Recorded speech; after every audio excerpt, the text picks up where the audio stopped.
Hi there, high level listeners. Welcome back to High Level Listening, our YouTube channel for intermediate to advanced English learners with side by side American and British English. Since we are both English teachers in real life, one of our favorite topics on this channel is spotting the differences between British and American English. Yes, that's right. Welcome, everybody. I'm Mark, the British English teacher on High Level Listening, and together with Kat, who's our American English teacher, we've put together some interesting differences between American and British pronunciation. This can help you understand why we sound different and also help you choose the accent that you want to speak when you speak English too. One of the things that we pride ourselves on here at High Level Listening is reading and replying to every single comment we get here on YouTube. So as we go through some of these differences, we'd love to hear from you guys in the comments. Do you think you sound more British or more American? Do you find the American accent a bit easier to understand, or is the British accent easier on the ear? Let us know. We love hearing from you guys. Okay, so let's start looking at some differences. First, we should mention that some of these examples will be generalizations. There isn't one British accent for the whole of the UK, but what we're going to use is the closest thing to a standard accent, which is Southern English, which is also my accent. And of course, the American accent can vary from city to city, even from the countryside to the big city. But we're going to use kind of a fairly neutral accent for American pronunciation, and that's how I usually sound. Let's get started with probably my favorite one, the letter R. The letter R. In American English, we say the R, and it's really, don't try this. Oh, that's the L sound. We're going to push our tongue to the back of our mouth. We say the R very clearly. If you want to Google this for more information, the rhotic R, RHOTIC, the rhotic R, or this very hard, this loud R. In British English, we have a different sound. It's called the non-rhotic R. R. The letter R. With the British English, you don't even need to move your tongue. Just open your mouth like you're at the doctor or the dentist. Say R. R. That's the letter and the sound. So I'm going to intro a couple of words so you can hear the similarity with my American accent. Car, market, worker, bird, teacher. Whereas the British R will be car, market, worker, bird, teacher. Now, if we kind of go back and forth, I would say the word car, R, market, market, worker, worker, bird, bird, teacher, teacher, corner, corner, floor, floor, clear. clear. We even say Mark's name different. Yeah, this is a So tricky I one. feel a little bad sometimes because I feel like Mark's name gets very Americanized. And even when he goes to the United States, people tend to mimic him and don't know that his name is Mark, M-A-R-K. So, Mark, Yep. could you introduce yourself? Pretend you don't know me and introduce yourself, and I'll do what an American would do. Yeah, in my accent, I'd say, hi, my name's Mark. Mark. Mark, nice to meet you, Mark. And they're like, oh, where are you from? I'm like, oh, I'm from the UK. And they're like, oh, Mark. Like, you can see the moment they realize it has an R in it. But yeah, I have to Oh. adapt it sometimes. When I go to the US, I use the rhotic R just to make this easier. I say, hi, I'm Mark. But when I'm in England, I say Mark. And everyone understands me there. Okay, if we do a sentence side by side, it's another chance to hear the difference. Here's the British version. The teacher parked the car near the corner. The teacher parked the car near the corner. It's so different. It really is so different. Okay, so next up is the letter T in the middle of words. Okay. We'll talk about the letter T a couple of times in this series, but we're going to be focusing on the letter T in the middle of words. And you can think of the word middle, little. They actually sound the same. Even middle is M-I-D-D-L-E, and little is L-I-T-T-L-E.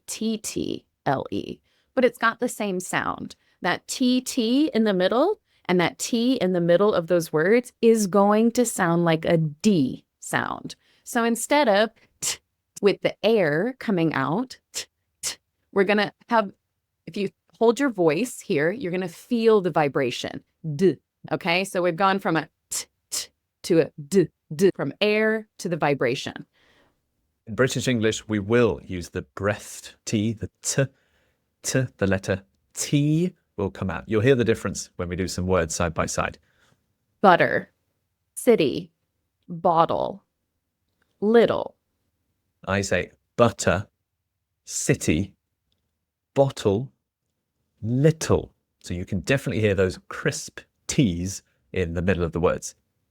If you want to look this up or Google it, it's called the clear T, which is with what Mark does, and the flap T, butter. Say butter, City, city, bottle, bottle, little, little. waiting, I'm waiting, metal. metal. And you'll notice that that one, M-E-T-A-L and M-E-D-A-L, have the same sound in American English. Better. Better. That's a good one. Another one with the rhotic R and the flap T. I know, even I'm learning some words here. It's a dead giveaway, I think. If someone has spent a lot of time in the USA, I've noticed that this is something that starts to change in their accent first. Those T's start to become more D-like. That's almost how you can tell a British person has been in the US for a long time. So try this sentence with us. She's waiting with a little bottle of water. She's waiting with a little bottle of water. Now, I went a little slow on this. We were kind of laughing earlier about this example sentence because it's so obvious. She's waiting with a little bottle of water. Little bottle of water. A little bottle of water.